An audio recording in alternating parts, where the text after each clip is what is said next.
All right, Zach. So we did get another uh kind of down to the wire game. Took a much different path to Yeah, get there. not quite as still pretty heartbreaking, but not as I guess like in the moment it lasted more than a second. The heartbreak was kind of extended a little bit, and I don't Mm. know. So Baylor gave, its fans a little bit of hope and then crushed it. So yeah, pretty flat start for Dave Aranda's Bears, and that's been a theme over the last couple years. We've seen a lot of games like that.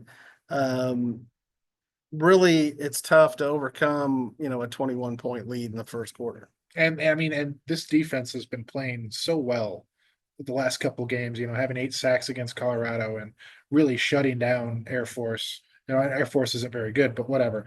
And then that first quarter was just so kind of unlike them. Like it seemed like BYU was just moving it with ease. They were getting big chunks. They were running the ball. They were just like their quarterback, Jake Retzlaff, did not look like he was in a tight quarterback competition earlier in the season. Like that, the BYU offense looked like it was otherworldly against that defense. And so, yeah, you're right. I mean, clawing back from 21 points down, like that's not even good teams can do that.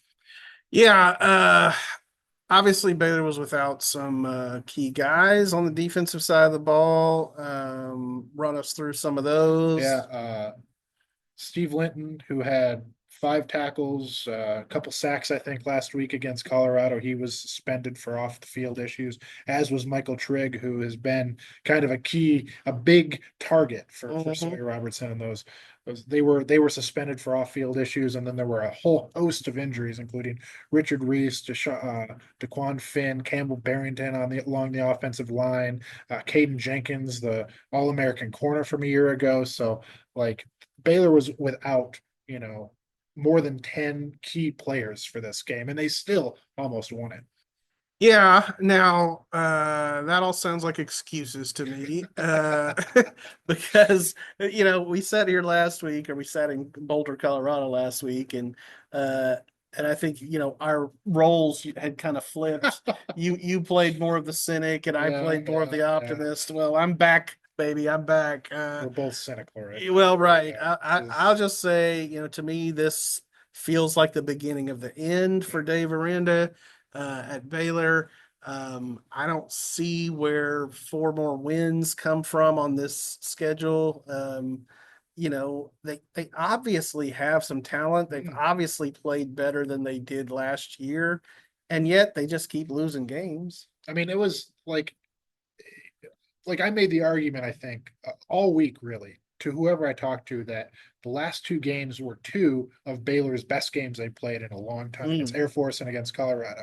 And if you can take out that Hail Mary, mm. you know, like that was a big emotional swing. Like still, Baylor, I think, overall played 2 of their better games. And so the biggest question for me was how were they going to respond? This was a setback. All of it. How are we, and they couldn't respond. And so I agree. This is kind of you said it, the beginning of the end for Dave Aranda. And it just like it feels like any momentum that they had is now gone. And it's just, that's I don't know what else to say. Yeah.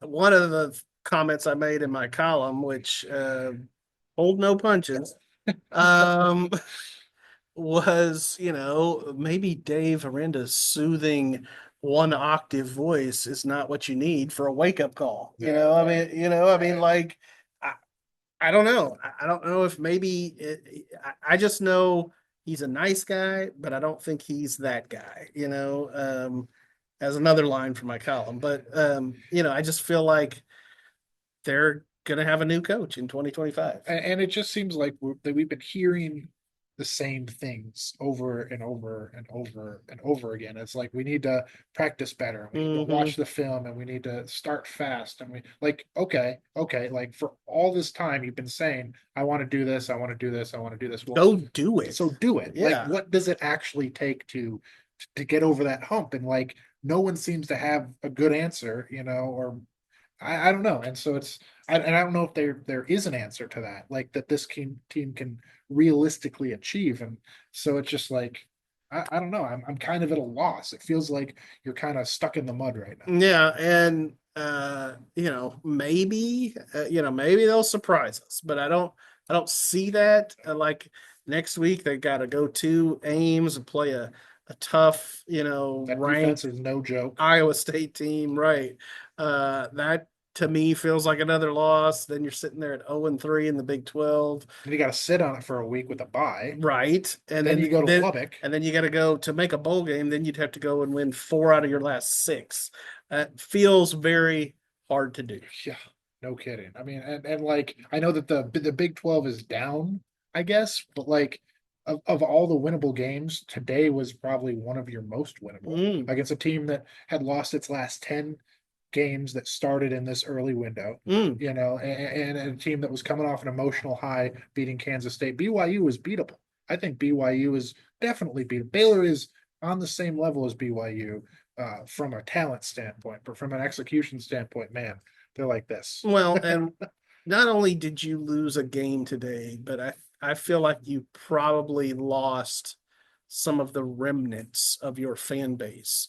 Um, the people that were here were all clinging to the shade like cockroaches or something. But it was, one of these 11 o'clock, really sunny, warm days. But I just one of the things Baylor talks about, one of their little buzzwords is care factor.